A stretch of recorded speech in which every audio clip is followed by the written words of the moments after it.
이 사도 베드로는 성령의 인도하심을 따라서 이제 복음을 예루살렘 밖, 심지어는 이 이스라엘을 넘어서서 이방인들에까지 복음을 전했습니다. 그러므로 요빠라고 그랬어요. 그런가 하면은 루따라고 그랬습니다.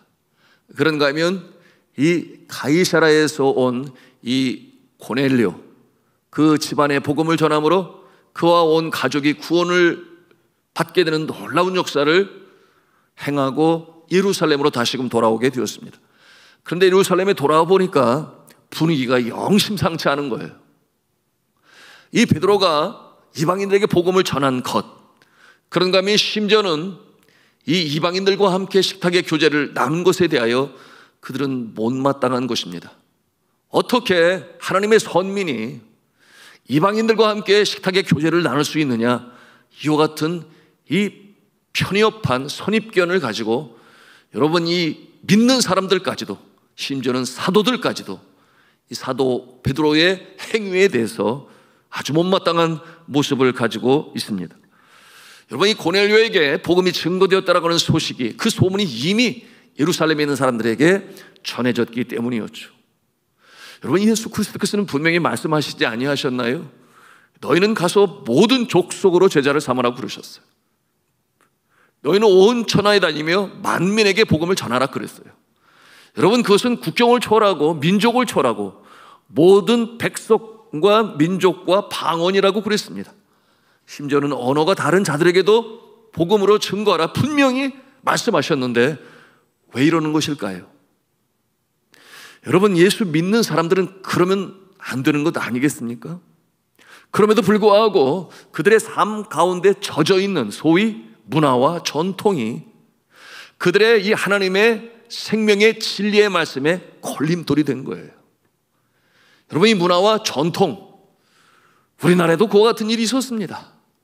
여러분, 복음이 우리에게 증거되어질 때, 여러분, 이전 것은 지나갔으니 보라 새 것이 되었도다. 완전히 변혁되어지고 새로워지는 모습이 필요한데, 그러나 구습이라고도 말할 수 있겠어요? 문화와 전통에 얽매여서 이것이 하루아침에 바뀌는가 하면 그렇지 않다라는 거예요. 서서히 시간이 가면서 성경적인 모습으로 바뀌어져 나가는 모습을 오늘 이 사도행전을 통해서 우리가 대하는 것입니다. 이 영적인 면이 문화의 깊이 그들의 전통이 되었습니다. 특별히 유대인들 말이죠. 예수 믿지 아니하는 하나님을 경외하는 자들, 그들은 율법 그리고 선민이라고 하는 이 자국민 우월주의가 그야말로 하늘을 찔렀습니다. 우리와 같은 민족이 세상에 어디에 있느냐?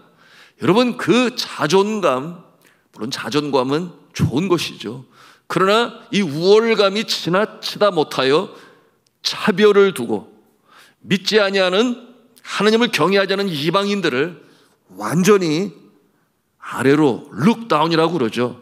내려다보고 자신들과는 다른 존재인데 훨씬 못한 존재로 그렇게 여겼으니 여러분, 그들을 대하는 자세가 다른 거예요. 예를 들어서 그들에게 복음을 전할 수는 있다. 예를 들어서 믿는 사람들은 예수님의 말씀대로. 그런데 그들과 함께 친구가 될 수는 없다. 이 얼마나 어불성설입니까? 그들에게 복음이 증거되어지고 그들도 예수 믿고 구원받을 수는 있지만, 그러나 감히 우리들과의 수준 높이의 같은 위치에 설 수는 없다. 그럼 그런 생각이 있는 거예요. 그러므로 자신들은 여전히 우월된 모습이니 왜 그런가 하면 우리는 할례받은 민족이다. 하나님의 징표를 가지고 있는 존재다. 그럼 이와 같은 생각을 그들은 갖고 있었던 것입니다. 자, 오늘 3절의 말씀에 보니까 뭐라고 그랬어요? 우리 같이 읽도록 합니다. 시작.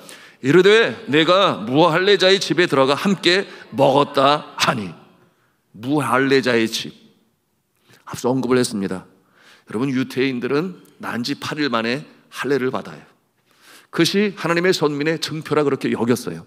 그것이 없는 자들은 이방인이요, 자신들과 상종할 수 없는 존재라 그렇게 여겼던 것입니다. 여러분, 한번 질문해 볼게요. 예수님 할례 받았을까요? 예수님 할례 받으셨을까요? 아리송이에요? 예. 갑작스러운 질문 같은데 예수님도 할례를 받으셨어요. 근데 이 말씀이 누가복음 2장 21절에 나타나 있는데, 누가복음 2장 21절 같이 읽습니다. 시작. 할례할 8일 되매 그 이름을 예수라 하니 곧 잉태하기 전에 천사가 일컬은 바라. 아멘. 할례할 8일 되매 예수님이 성전에 올라가서, 여러분, 그가 할례를 받아요. 그리고 그 이름을 이제 공공연하게 예수라 그렇게 다른 사람들도 부르도록 알려주었다. 이와 같은 내용이 기록되어 있습니다. 난지 8일 만에 할례를 받는다. 그러면 우리는 특별하다. 이와 같은 생각이 있으니, 여러분, 로마인을 포함하여 이방인들을 대하는 그들의 자세가, 여러분, 예수님 생각하는 모든 영혼은 하나님 앞에서 다 귀하고 귀하다라고 하는 생각과는 차별을 두었던 것입니다. 자, 지난 시간에 나누었습니다만 이 유대인들의 선민의식 정말 대단하죠. 그 이방인들은 뭐냐? 하나님의 은혜 바깥에 있는 자들이라. 특별히 유대 교도들은 말할 것도 없었습니다. 심지어는 어떻게 생각을 했는가? 이방인들은 어떠한 존재인가? 지옥불을 지피기 위한 땔감이다. 지옥불을 지피기 위한 땔감에 불과하다. 심지어는 이렇게 모멸감을 갖는 말까지 할 정도였습니다. 그래서 이 선민의식, 우월감, 특별함, 이와 같은 생각들은 복음을 증거하는 데 있어서 걸림돌이 되었다라고 하는 것입니다. 자, 이와 같은 모습은 현재도 이 남아시아권에 있는 모습 속에 볼 수가 있으니, 그게 뭐냐 하면 태생이 그 사람의 신분을 만드는 거예요. 사실 과거 조선시만 하더라도 태어나는 신분을 가지고 이미 생득적인 신분을 가졌으니 소위 양반이 있었고, 그리고 상놈이 있었습니다. 오늘날 시대는 그와 같은 모습이 없어졌습니다만 여전히 외세의 침략이 없어 그 문화가 변화되지 않은 나라는 여전히 근근히, 특별히 보수적인, 그리고 시골과 같은 이 현대화가 되어지지 않는 곳에서는 여전히 지켜가고 있어요. 그러니 그 모습을 보면 이 네팔과 같은 남아시아, 태어날 때의 생득적인 신분이 평생을 가지고 간다. 그러므로 소위 이 승려 계급 또는 가르치는 자 또는 법관, 이와 같은 위치에 있는 자들은 하나같이 최고의 생득적인 신분을 가지고 있는 자들인데, 그들을 가리켜 브라만이라고 그래요. 여러분, 이 계급에 있는 사람들, 그들의 이 자부심, 자긍심은 그야말로 대단하죠. 그런데 그 모습으로 말미암아 이 복음이 전해지게 될 때는 완전히 그것이 걸림돌이 되고 마는 거예요. 어떻게 우리가 저 천민이 믿고 있는 예수를 같은 수준에서 믿을 수가 있느냐, 그런 생각을 갖는 거죠. 저 아내가 네팔에 있는 네팔 왕립대학에 네팔어 과정을 공부하고 있는 그 학생의 때에 이와 같은 내용을 배우게 되니까 궁금함이 일었어요. 그러면 이방인들, 그들의 눈에 보이면 우리 한국 사람은 이방인들 아니겠습니까? 이 외국인들은 도대체 어떠한 계급을 가지고 있는 것일까 궁금함이 일었어요. 높은 계급일까 낮은 계급일까, 이래 생각이 돼가지고 제가 그 가르치는 교수님에게 물어봤더니 그냥 웃기만 해. 씩씩 답을 안 하고. 그래가지고 느낌이 좀 안 좋긴 하더라고요. 그래도 물었죠. 좀 시원하게 답 좀 해주세요. 그랬더니 외국인들은 천민에 속한다는 거예요. 우리나라 말로 하면 상놈에 속한다는 거예요, 이 외국인은. 그래서 제가 깜짝 놀라지 않았겠어요. 이야, 이 사람들보다 경제적으로 말하면 훨씬 더 잘 살고, 또한 이 문맹적으로 보면은 자기 이름 못 쓰는 사람이 한 사람도 없는 대한민국인데, 그런데 그들의 눈에 보면 천민이라는 거죠. 왜냐하면 이방인이기 때문에. 그래서 그들이 하고 있는 그 모습 중에 어떤 문화적인 모습이 있는가 하면, 이 브라만의 이 굉장히 그 지키고 있는 자신들의 율법을 지키는 자들은 외국인을 집에 초청을 안 해요. 초청을 하더라도 밥을 먹을 때 자기들은 같이 안 먹어요. 오늘은 같이 먹었잖아요. 여기 성경에는 같이 안 먹어요. 대접을 해요. 먹으라고 그래요. 나는 됐다고 그래요. 근데 그것도 자신들이 먹는 그 식탁, 그 다이닝 홀은 어디에 있냐면 3층에 있어요. 그런데 이 손님이 오면 1층 거실에서 밥을 먹도록 해요. 그래서 가고 난 다음에 그들은 자기들의 식탁에서 자기들의 그릇을 가지고 자기들끼리 먹어요. 왜 그러냐 하면 외국인과 함께 식탁에 교제를 나누면 자기들은 부정탄다 그렇게 여기는 거예요. 부정탄다. 여러분 들어보셨어요? 부정탄다? 여러분 제 나이 또래 어렸을 때 그런 부정탔어, 부정탄다 뭐 이런 말 들어보셨을 거예요. 거룩함이 훼손된다 그런 뜻인데, 자신들이 부정타서 그 다음에 이 부정을 다시금 다시금 퓨리파이라고 하는데, 정결케 하기 위해서는 복잡해요. 사제를 불러야 하고 그리고 예식을 치러야 이 부정함이 다시금 정화될 수 있다. 그렇게 지금도 그렇게 여기고 있어요. 이와 같은 모습이 그들의 신앙이 문화 속에 배어져 있어서 하루아침에 그것이 바뀌지가 않는다는 거예요. 여러분, 이와 같은 문화는 과거에 이 힌두교에 개혁되어진 불교를 통하여 이 만주벌판을 통해 이 대한민국의 통일 신라 시대 때 들어왔죠. 그리고 일본까지 흘러가게 되었는데, 여러분 그들이 가지고 있는 내용 중에 이 부정탄다라고 하는 개념이 우리나라에도 그때 들어온 거예요. 그래서 어떠한 거린이 다녀가거나 또는 와가지고 피차 관계가 안 좋거나 그러면 마음이 불편해가지고 뭘 뿌려요? 소금을 뿌려요. 거기 지금도 소금을 뿌려요. 그 정결의식 중에 하나가 소금을 뿌리는 거예요. 그래서 뭐 그런 거 아니에요. 뭐 재수가 없다느니, 에이 부정 탔다라더니, 에이 꼴 보기 싫다라든지, 아유 그러면서 화를 내면서 그냥 소금을 그냥 냅다 뿌리는 것이 바로 부정을 제거하기 위한 하나의 정결의식의 모습이 되었는데요. 여러분 그 모습이 지금도 이 남아시아에 살아 있습니다. 자, 그런데 이 사도 베드로가 이 문화의 장벽을 넘어서서 여러분이 이방인에게 복음을 전할 때 주저하지 아니했어요.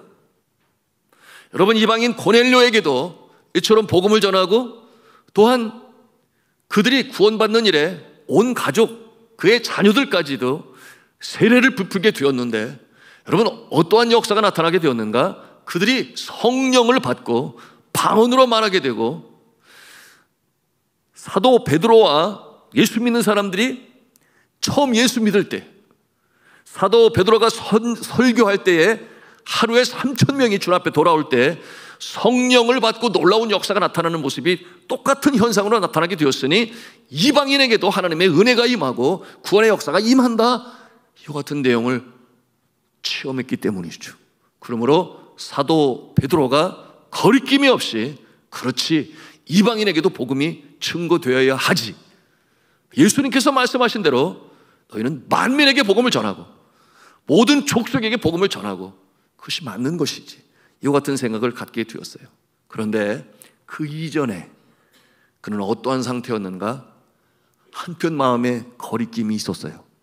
그도 갈릴리 지방에서, 그야말로 우리나라로 말하면 저기 어디 산골 마을 예루살렘이 아니지 않겠어요? 그러니 전통적인 그 문화와 전통 속에 자란 그가 하루아침에 그게 됩니까? 그런데 그가 육시경이라고 그랬어요. 하나님 앞에 기도 시간에 기도하는데 하늘로부터 그릇 같은 것이 내려오는데, 그 뇌 어기가 땅에 연결되었고 보자기와 같은 모습이라도 그랬는데, 그 안에 보니까 그가 보기에는 불결한 짐승들이에요. 그래서 4발 달린 짐승과 땅에 기는 것들과 공중에 나는 것들이 그 안에 들어있는데, 그런데 하나님이 음성이 위로부터 내려오는데, 베드로야 이것을 잡아 먹으라, 이렇게 말씀하는 거예요. 나는 이 속된 것, 불결한 것을 결코 먹을 수 없나이다. 사도 베드로가 그렇게 답을 하지 않아요? 그런데 또다시 그 음성이 들려오는 거예요. 속되지 아니하다, 그러니 잡아 먹으라, 이와 같은 말씀으로 주시는데요. 자, 우리 사도행전 10장 15절에 있는 말씀을 우리 같이 읽도록 하겠습니다. 시작.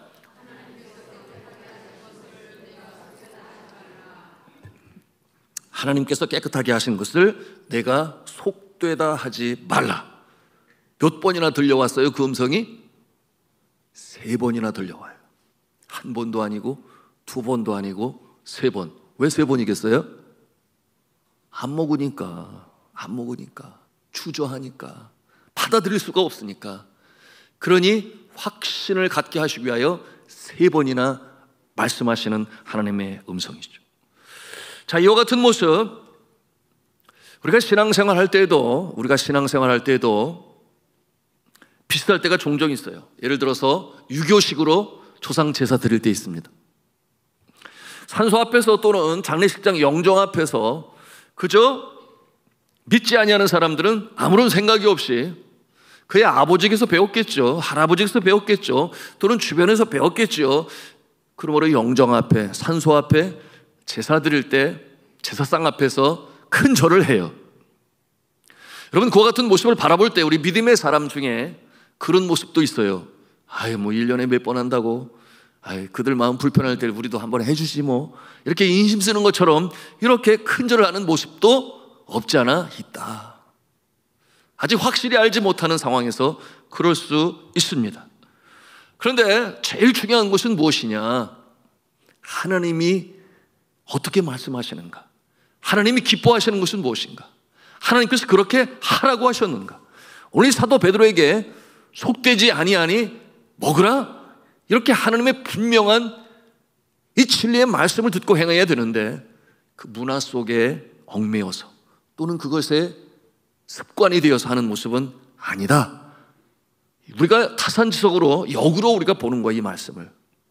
모든 유대인들은 그렇게 생각하는데 사도 베드로도 그렇게 생각을 했는데 그것이 아니다 라고 했을 때 바꿀 수 있어야 하는 마음이 있어야 된다. 어떠한 자가, 예수를 믿는 자가 주님이 기뻐하시는 것이 무엇인지를 알 때 바꿀 수 있어야 한다 라고 하는 것입니다. 자, 그런가 하면 반대로 신앙생활을 시작하는 이제 첫 신자들이 이제 교회에 나와서 신앙생활을 하게 될 때 우리가 구원과 상관이 없는 어떠한 이 교회 안에서 흘러내려오는 문화 또는 전통으로 강조할 때가 있어요. 근데 이것이 정말 성경이 말씀하고 있는 하나님이 기뻐하시는 모습이냐라고 생각할 때 우리는 다시 한번 곰곰이 생각해 볼 수 있어야 합니다.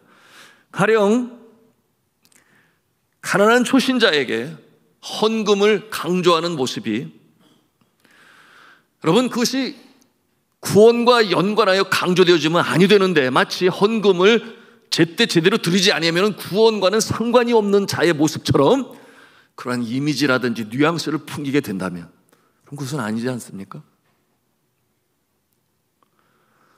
그래서 헌금을 기존 믿음이 좋은 성도처럼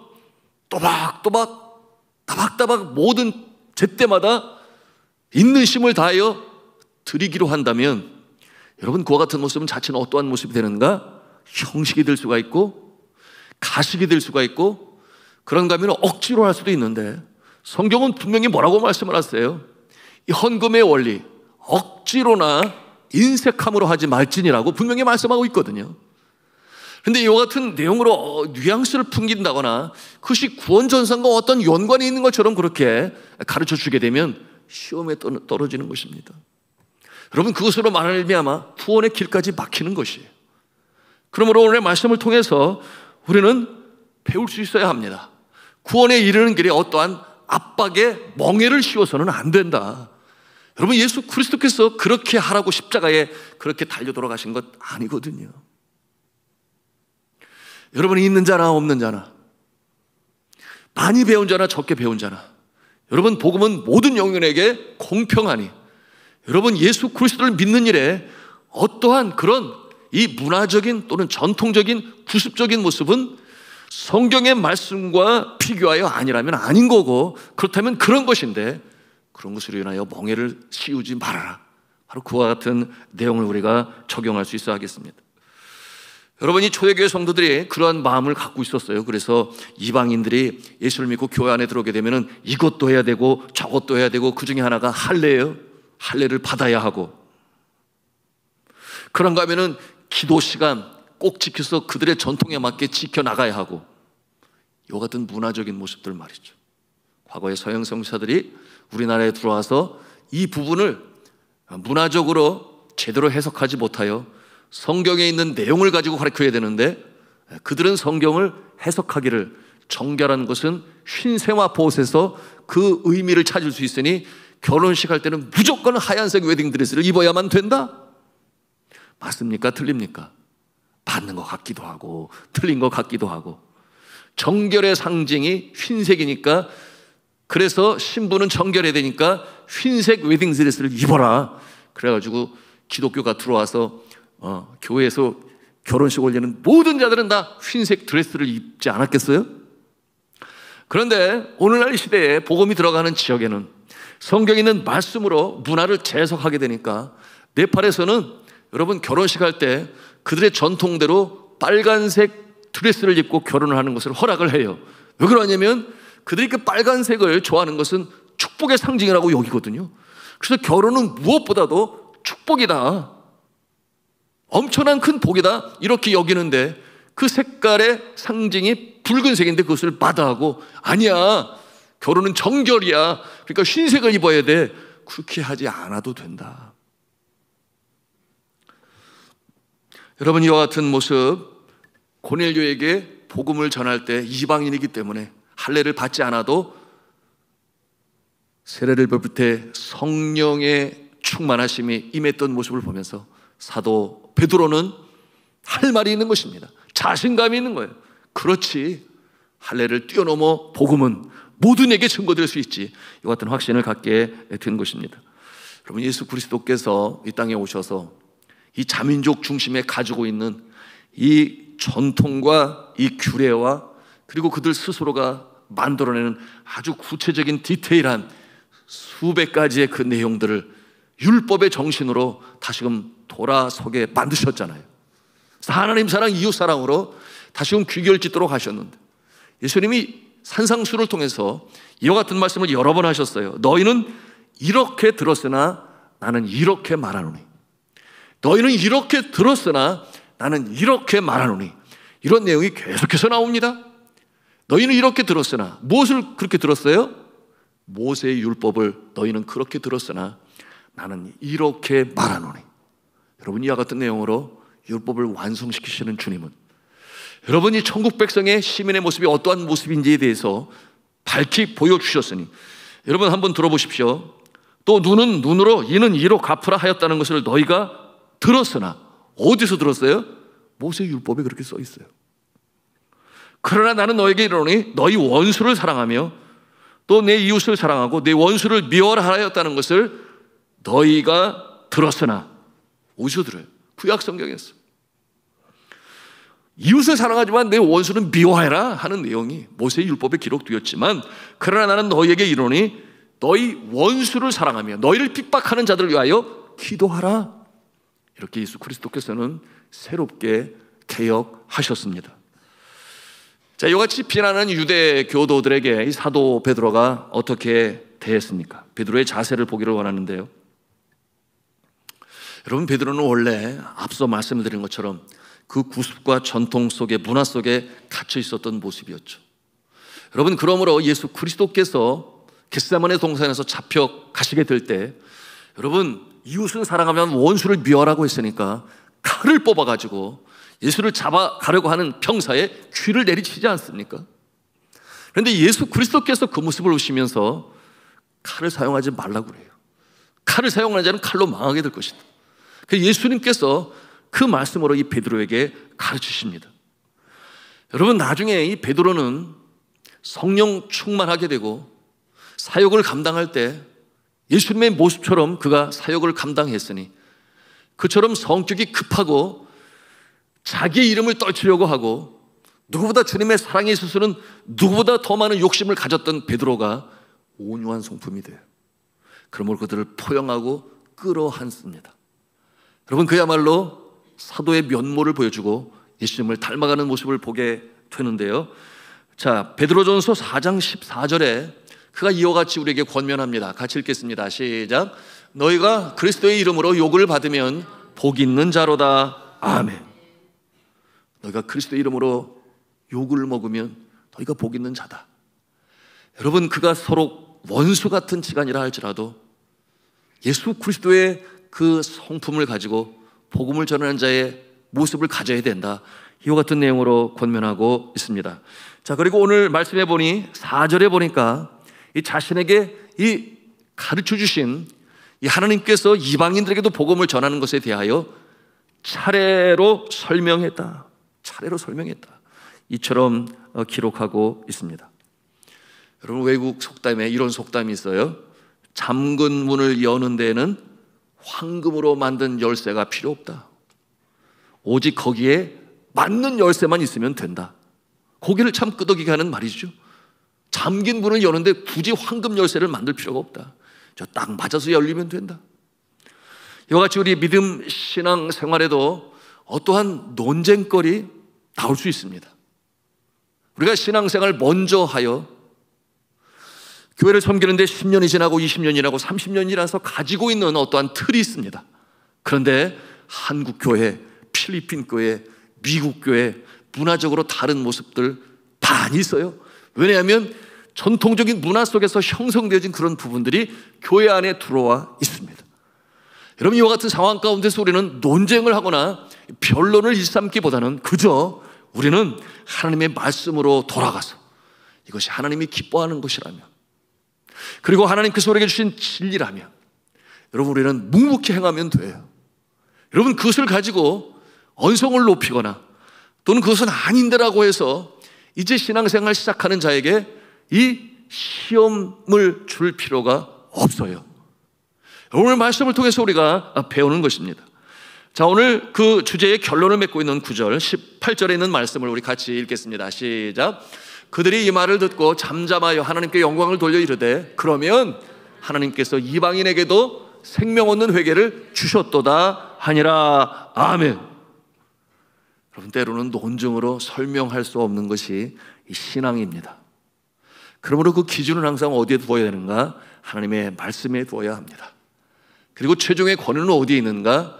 율법을 완성시키신 예수님께 있습니다. 우리가 이와 같은 자세를 가지고 행여나 편견을 가지고 이제 신앙생활 시작하는 자들을 대하거나 또는 내가 마냥 옳은 것처럼 생각하지 말고 이렇게 선포되어지는 말씀, 성경 공부를 통하여 다시금 깨닫는 부분으로 우리는 복음의 걸림돌이 되는 것이 아니라 그야말로 복음을 전하는 데 있어서 축복의 통로요, 또한 평화의 통로가 될 수 있기를 주님의 이름으로 축복합니다. 그러므로 복음이 만민에게, 문화를 초월하여 또한 모든 민족과 방언에게 나가는 일에 그야말로 이 유용성을 가지고 예수 그리스도께서는 모든 이들을 위하여 죽으셨나니 문화를 초월하고 국경을 초월하고 또한 이 전통의 장애물을 넘을 수 있는 이 생명의 복음을 가지고 만민에게 복음을 전하며 그 일에 쓰임받는 하나님의 귀한 사역자들 또한 전도자들이 다 될 수 있기를 주님의 이름으로 축원합니다.